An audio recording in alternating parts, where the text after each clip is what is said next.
Welcome to Sober Solutions. We are a weekly recovery podcast not affiliated with any particular 12-step or recovery program. However, you may hear us mention them. My name is Jason, and I'm an alcoholic and addict. My name is Chris, and I'm an alcoholic and addict. My name is Ben. I'm an alcoholic and addict. Welcome back to Sober Solutions. Today is episode 3. We are going to be talking about meetings, how to find meetings, and meetings during quarantine. But before we get to you, Ben, I heard, Chris, that you had a bit of a crazy meeting the other day. Yeah, I go to a meeting around my town on Sunday nights, and it's funny because everyone working a recovery program, the stigma is, everyone behaves and, everyone is basically well behaved. And this guy was sharing that he doesn't have a lot of time and, he was celebrating 6 months, and some other person got very upset and was like, you should never say that. You don't have a lot of time with 6 months. And they basically they got in this cross the room argument and almost got in a fist fight and went outside. And it was just everyone was laughing, and they ended up fine. But it was a complete shit show for like 10 minutes. I've heard of meetings like that where chairs get thrown and coffee. Oh, it was insane. Well, that was the first experience I've had like that, though. Gotta say. I bet. And we're going to talk a little bit more about in-person meetings versus the Zoom meetings, which is how we're recording tonight. But Ben, why don't you tell us a little bit about you and a little bit about what your thoughts on meetings? Yeah, absolutely. As our listeners got to hear a couple weeks ago, a little bit of Jason's story, and then last week got to hear some of Chris's. I'll round out the Meet Your Host series. The my drinking started. It didn't start until I was about 26. I was not one of if you're around the rooms long enough, you hear stories about people who, as soon as they tasted that very first bit, they knew they were hooked. I hated alcohol, hated it. On my 21st birthday, I had a gag down Coors Light and Rolling Rock. It was awful, and towards the end of it, there wasn't anything that I wouldn't have taken down. But yeah, my run went for about 10 years, and as you guys have mentioned, this is my first go around in recovery, and I didn't even know I was an alcoholic until 2 days into my stint at rehab. Not being in rehab didn't tell me I was an alcoholic. I got to rehab on a Friday night. We had 2 back-to-back sessions of game night. So it was a room full of addicts and Jenga and Pictionary. And I was like, nope, I'm in the wrong place. You got the wrong guy. I went to talk to the RCs that night. I said, you got to get me in front of a therapist immediately because I'm in the wrong place. This is not for me. Saturday morning, go and meet with the therapist. She's like, are you sure? You sure you can't? No. I've got personality disorders. I've got issues with narcissism and self-control and manipulation. She goes, well, we're going to have to call your ex-wife. Well, I'm sorry, you have to call your wife. It's since my ex-wife. I said, yeah, absolutely. I said, sure, no problem. I'll be able to handle this one. When we're dialing that phone, I was convinced I was going to be on my way home in a couple hours. And she basically was at her wit's end and said, you know what?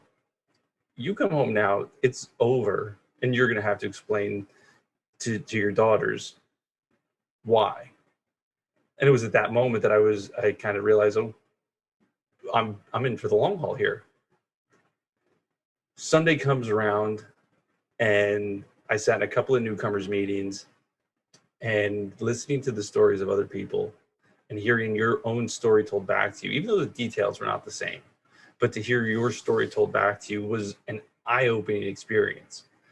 And it was at that moment I knew I was in the right place. And since that Sunday, I've introduced myself every day as, well, not every day, because it did take a little while to get into my first meeting, which we'll touch on in a minute. But ever since then, I've identified as an alcoholic. And this has been an interesting experience, to say the very least. As Chris mentioned, I think last episode, relapse has not been a part of my story yet, and they are all yets. But it's been through guys like yourselves who've been through this before that have shown me the way. And I understand everyone is not as fortunate, and I know I can rub some people the wrong way with my sobriety and my recovery, because I'm very open about it and I don't mind talking about it. And I know it's attraction, not promotion, but for me, this thing is the second chance that I didn't know I needed. And it's not, I just don't think that I would be doing it justice if I didn't work it as hard as I possibly could. So sometimes it comes off as in your face. And I look at it as everyone's recovery is a television channel. And if you don't happen to like what you're viewing, you're more than welcome to change the programming. But I will still be airing the same reruns here of One Day at a Time, because it's what works for me. But it's the program has taught me that even though I don't have the worst stories, and we all have war stories, but mine are not war stories. They're, little plastic army men stories compared to, jets and jet setting and whatnot. But the stories or the details of my story are not unique to the program. They are unique to me, but everybody that I've come across in this program has dealt with something, or life events, or good things happen, bad things happen. And at the end of the day, our decision to use or pick up is not because of those things. It's because, at least I'm afflicted with addiction. I wanted to drink. At first, it was because drinking made me feel good. And then it was because drinking didn't make me feel anything. And when I didn't have to feel anything, I didn't have to feel the bad things. And my body just, it accepted the alcohol until it didn't accept the alcohol. And it really is one of the kind of miracles that I never, came across another drug in my life. Never had another drug, never smoked, never did anything. But at the end of my run, the amount that I was drinking, if I was introduced to the wrong person, this is why we call it a yet, because who knows what I could have run myself into. And it's a pretty scary thing, knowing how far I went with alcohol. And it's a place that I never, ever want to go back to. And one of the ways that I make sure that I don't go back today is that I'm honest, I'm open, and I'm willing. And those were three things that I was not at the end of rehab. When towards the end of my stint,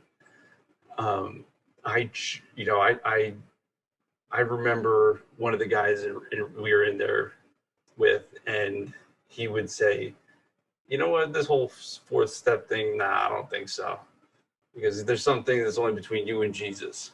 And I remember thinking, yeah, I subscribe to that notion, except I didn't believe in Jesus. So it was like, I just wasn't willing to air my dirty laundry out. And I remember the last few nights around the smoke hut, when we were, you start talking about what you're going to do when you get out. 90 and 90, hit a meeting as soon as you get out. I was like, yeah, absolutely. And in the back of my mind, I remember speaking to my roommate, and he's like, listen, bro, you just got to do this. You just got to do this. And I'm thinking, yeah, absolutely. In the back of my mind, I knew I was not going to do any of those things. I was going to treat the program kind of like a fast food menu. Give me a 1, give me a 3. You know, I'll take a 9th step and maybe throw a 12 in there. And that's how I was going to do it. And then that week that I got out, I went and did every single thing they tell you not to do. I tried to make my amends right off the bat. I tried to tell everybody how I was a different person. And every cliche is right, or that we've heard. Time takes time. You can't fix 10 years in 10 minutes. It's all of those things were true. And so the three of us had kept up, text messages, and you got to Saturday, and at that point I was trying to save my marriage, and I kept trying to convince my now ex-wife, and it was just, I was having such a bad time, just such a rough go of it. That's Saturday morning. I texted Jason and Chris, and I said, boys, this is a tough one. And Jason responded in all caps, get into a meeting now. And I was like, all right. That definitely sounds like me. Yeah. And I said, okay, well, you sent me the Zoom link for Sunrise Semester. It was the Sunrise Semester men's meeting, which is now my home group. I remember that day and that meeting. Yeah. I remember Jason actually responding that way. Yeah. With my 3 exclamation points. Yes. That's how you know Jason is not having it. Yeah. 3 exclamation points. The quantity of exclamation points are definitely directly related to his intensity. It means you're in trouble. And that's where I found my sponsor. That's where I found my home group. And the Saturday morning men's meeting is still a meeting that I revere, because it is the locker room of AA, and it was just what I needed, because in that meeting, one of the old timers said to me, when at the beginning they say, is this your first time at a meeting? I put my hand up and I started throwing all of my crap out in the middle of the room. And when it got around to the shares, he said, I don't know who the guy is that's been out of rehab for 5 days and this is his first meeting, but what the F are you doing? And it was just kind of this like, oh my God, what? I'm in trouble. And I've come to find out that he carries a bluntness about him that is just what I needed at that moment. And so, that was my very first meeting.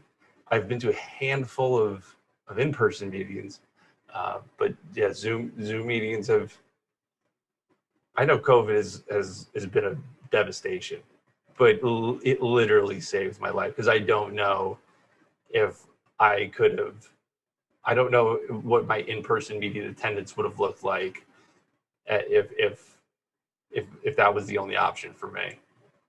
So. Yeah. Ben, that's an interesting subject, and I want to dig into the virtual meetings versus the in-person meetings a little bit more, but something that you said about that old timer, and for the listeners, if you don't know the terminology of an old timer, it's just someone who's been around the rooms for a long time, not necessarily someone of a certain age. But you talked about his bluntness, and that's one thing that I love and hate about the rooms, is the difference in personalities. Because you really, or I have to, I'll speak in the I have to kind of, take everything with a grain of salt, because everyone's working their own program, everyone has their own ideas. And I know, at least with the people on this podcast, we're all pretty type A. And I know most of the alcoholics and addicts in my life are type A, and we like to run and control shit. And when we don't, we get chaotic, and that's what happens in meetings sometimes. And people lose their minds a little bit, like Chris was talking about. But Chris, you have a little bit more of experience in-person meetings. Tell us a little bit about what it was like before COVID and how your transition was to online meetings. Yeah, I actually have only been to, I think, 3 online meetings. So I'll talk more specifically on in-person meetings. Before I went to this stint in rehab, I used to go to a lot of meetings. However, I wasn't working a program. I think I've talked about that. So I'll focus on my recovery now, which really has a lot to do with in-person meetings. I personally, for me, like going to meetings. It provides me a sense of accountability. Alcoholism and addiction is this disease of loneliness and isolation. And I feel like seeing people, being around people, I don't smoke, but pretty much 50% of the people smoke before and after. That whole 10 minutes before and 10 minutes after, just BSing is a good time. It has this camaraderie. There was this book in rehab. I was thinking while Ben was talking, there was this book I read called Educated. It's about this Mormon survivalist family, and this girl, essentially, it's all she ever knew was she was taught by her parents. She was homeschooled, and it's her journey into getting educated about other viewpoints outside the world. And I feel like going to a meeting, whether it's in person or actually physically being there or online, it gives you different perspectives. And how boring would this world be if we all just had one perspective, one person telling us how to live a sober life, to recover. It really, like Ben said, I mean, you hear different perspectives, different views, different experiences every week, and you could take what helps and you could leave what doesn't. And I think that's the most important thing about, for me, going to meetings is you're constantly flooded with information, education, and relatability. Our stories definitely aren't the same. You'll rarely find two stories that are same, but you'll almost always feel the same. Those feelings associated with addiction, with alcoholism, they're most of the time the same. I do want to later touch. I did get to go to a Smart Recovery meeting. One of my friends does Smart Recovery, and I just wanted to experience it. I went 2 weeks ago, and we'll get to that later. But Jason, have you been doing mostly online meetings or in person? Yeah, so this time around, I'd say 99% of my meetings have been online. And that's really just based out of convenience for me. In all my previous attempts to get sober, there weren't online meetings. There were the phone lines that you could call if you needed to find a meeting. But I didn't have access to a Zoom meeting. I think there was a lot of skepticism and worry, and which we see now with Zoom bombers and things like that, which I still don't understand how boring your life has to be to get onto an AA meeting and carry on. But It's funny because that's a service position now online, really? right? Like how to kick those people off. At least the couple meetings I went to a 24-hour meeting on I think it was Thanksgiving, and Yeah. 2 of the service positions were how to kick these guys off. Wow. My home group, we run a technical moderator training class, and that is every meeting has 1 or 2 technical moderators that monitor the waiting room, monitor for Zoom bombers, and because it is a real thing, which is just like you said, is shocking that somebody would do that. But it's become the rooms have adapted, which has been nice to see. Too much time on their hands. Ben, you mentioned something called a home group. For the listeners, tell us what that is. So, your home group or my home group is the meeting that you attend with the most regularity.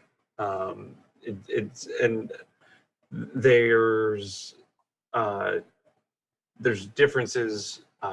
There's the organization, at least again, I'm speaking solely for my program. There are intergroups, which then are kind of oversee the home groups, and because really it's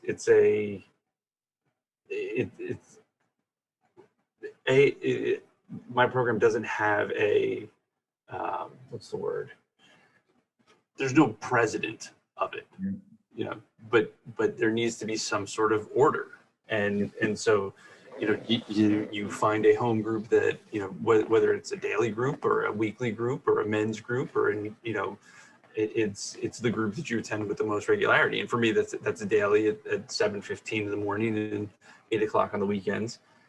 And so, it just kind of, for me, it's been about finding a recovery family, and we really are. It's amazing that I've been able to find this group in this pandemic. Like I said before, I don't know what my recovery would look like without Zoom and without a Zoom home group. And one of the things that we're doing is we have a tech committee in our home group, and when things start to open back up, hybrid meetings are going to be a real big thing. And so what we're trying to do is partner with tech companies and other initiatives to provide home groups with webcams and computers so that you can run a hybrid meeting. Because like you said, Jason, the convenience of this. My home group is based in Philadelphia. I live in Central Jersey. Like it's just There's no Central Jersey. There is no Central Jersey. That's not a place. I was hoping Jason brought that up. This is going to be a whole nother episode. There's north and south for the listeners. Just listen, I live in Pennsylvania, so you New Jersey people, you can have it. Right. But what you said really got me. A home group is where you feel like you are at home. And I've said this before, I really see my program as a family. And it's a family because there are some people that I get along with and other people that annoy the hell out of me. But dysfunctional family. Yep. The moment that they reach out for help, I'm there. And that's what family is. And I really, really like that. So one of the slogans that keeps coming to mind is meeting makers make it. And these meetings are extremely important, at least to my program. Chris, Ben, what does that slogan mean to you? Well, I've heard various people disagree with that saying. However, I think the importance of people making meetings is, there's obviously various reasons. You get accountability. You have service, which then in turn gets you accountability, gets you to the meeting. You feel like there's camaraderie, you're part of something. But I think most importantly, with the program that we are working at, the end goal is to pass it on to other people. And there's a lot of times when a newcomer comes into the room where they are nervous. They have no idea what a meeting is, whether it's Noble Steph, Smart Recovery, AA, NA, there's Women for Sobriety. There's a million different programs, but essentially they all have meetings, right? And the first time a person walks into this meeting, their emotions are all over. Usually they're detoxing or they're going through withdrawal. They're nervous, they're scared, they don't want to talk to anyone, they've been isolating.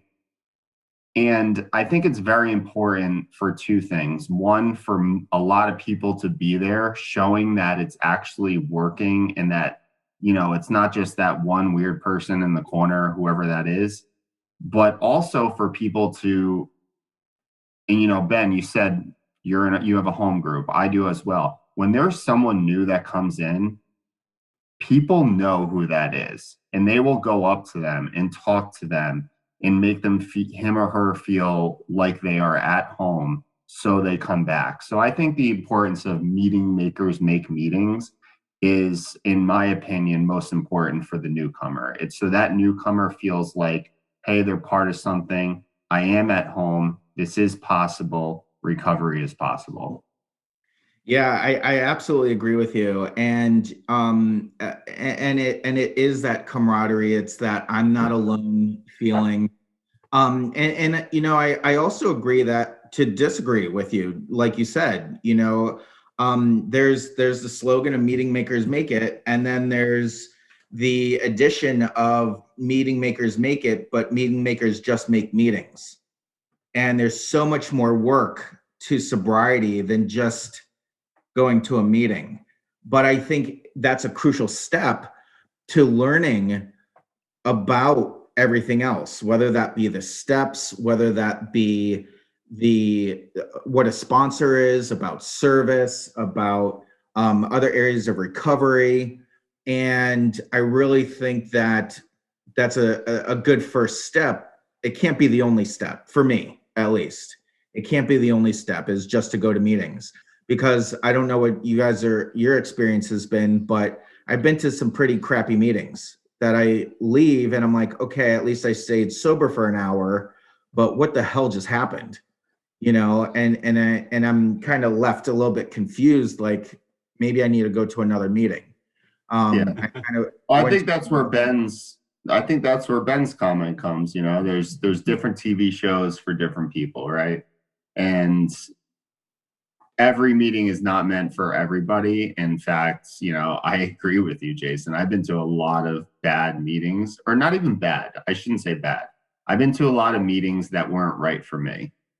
And I've been to a lot of meetings that I've left and been so inspired and just wanting to call someone and be like, hey, I just went to this great meeting and this is what I've learned. And they're like, okay. But at least for that day or hour or whatever, I've stayed sober, stayed clean, another hour, another day. Yep, absolutely. Absolutely. Ben, do you want to add anything on that? Yeah, I'm hearing subjectivity, which I think is probably one of the only consistency that I hear throughout the entire program. There's so much of this program, it's, or the AA program that I work is, it's based in the Big Book, and it's 164 pages, and that's it. It's 164 pages that are kind of a bit of a macro view, a macro guideline, if you will. And it's because you need to take what you need and you leave the rest. And yeah, I've been to some bad meetings, and you're like, oh geez, what did I really do? Well, I stayed sober for that hour. If you can, if that's why they say keep coming back. They don't mean keep coming back to just one meeting. Just keep coming back to the rooms, because if you keep coming back, like my sponsor says, you hang out in a barbershop long enough, you're going to get a haircut. And that is absolutely the truth. You keep coming back, and you will eventually find something that clicks. And so to Chris's point, when I see a newcomer, especially if it's somebody who's going through divorce or newly divorced or has young kids, I make sure to reach out to them and say, hey man, here's my story, here's a little snippet of it. I know what you're going through. I know how this feels. Here's my number if you want to talk, and the newcomer, I can't tell you how many times somebody in the room has said the newcomer is the most important person in the room. And it's so true, because there will always be newcomers. There will always be somebody who steps into the room for the first time And if you've been in the room for a little while, it's your responsibility to make them feel welcome. It's my responsibility to make them feel welcome and let them know that they're not alone, and that they're finally in a place where they're understood. And I didn't understand that until, the beginning of August of 2020, when I was in any kind of room with like-minded people for the first time in my life. And so, yeah, it's one of my favorite sayings. The meeting makers make a meeting or take a beating. And that, and so that's why I make meetings every day. I love that. I absolutely love that. And the people I gravitated towards the most were the people who had similar amounts of time than I did. Because the old timers with, even when I first got into the rooms, people with 6 months, a year, 5 years, 10 years, I couldn't wrap my head around that. But when someone who had a week or 2 weeks of sobriety would come up to me and say, "Hey, my name's so-and-so. Nice to meet you. Welcome to the meeting." I mean, I just gravitated towards that because I saw myself in them. I could say, okay, I could get 2 weeks of sobriety. Right. How'd you do it for the last 2 weeks? Right. One of the things, the people that I gravitate towards is the old timers, because there have been a couple of times that old timers have messaged me or sent me a text and said, and they thanked me for my share. And you're talking about people with 30 plus years of sobriety thanking me. And it blew my mind. I couldn't understand at the time. I didn't understand, how would this person be reaching out to me and what did I do? And it's simply, I shared my story and I reminded them of something that they needed to be reminded of, because this is going to be an every day of my life thing for as many days as I get. And so the newcomer is the most important person in the room for me. And I just like feeling like a newcomer, because I just love this program. We are newcomers. Absolutely. And if you're in it to win it, no matter what type of meeting you go to, you will get something out of every single meeting that you attend, if you're listening, if you're willing, if you're open-minded and honest about getting sober. Well, guys, thank you so much. I appreciate that. I think we had some great ideas on meetings. And for tonight, just like every night, our episodes are dedicated to the alcoholic and addict who are still sick and suffering inside and outside of the rooms, as well as the individual who will pick up for the first time tonight. Thanks, guys. Have a great night. Have a good night. Well, we appreciate your liking and subscribing to our podcast. If you liked what you heard today and would like to support our podcast, feel free to Venmo $1 to our virtual basket at Sober Solutions Podcast. We want to hear from you too. If you have a comment, question, topic, or would like to come on the show, find us on Instagram, Facebook, or YouTube at Sober Solutions Podcast. Or you can shoot us an email to sobersolutionspodcast@gmail.com. Find us on Apple Podcast and Spotify. And if you like what you've heard, make sure to subscribe, rate, and review the show.